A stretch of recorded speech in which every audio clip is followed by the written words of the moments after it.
I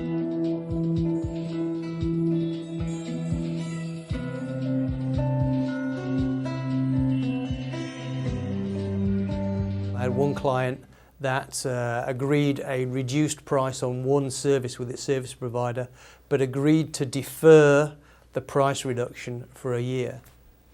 During that time, the delta between the original price and the reduced price was collected and was reinvested by the service provider into re-engineering a different service.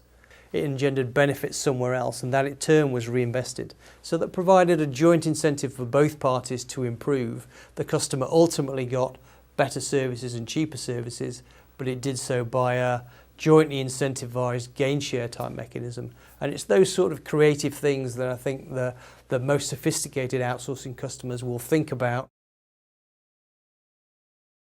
So the benefit of that gain share technique was it really got the service provider on board. It really was incentivized to improve and incentivized to get involved with the program.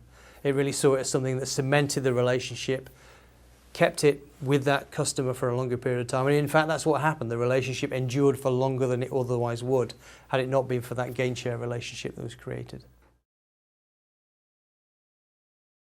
It's certainly harder to operate than people think. Benchmarking only works if you've got somebody to compare against.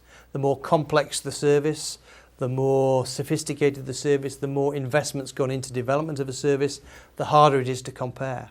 So benchmarking, it has its uses for certain types of services, easier for commoditized services than it is for more complex services.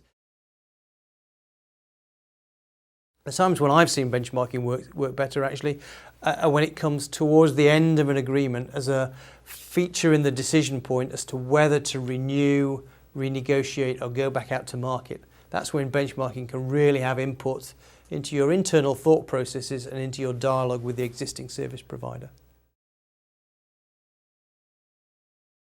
I don't think that benchmarking is a waste of time in outsourcing, but I think it's important to realise it has its limitations.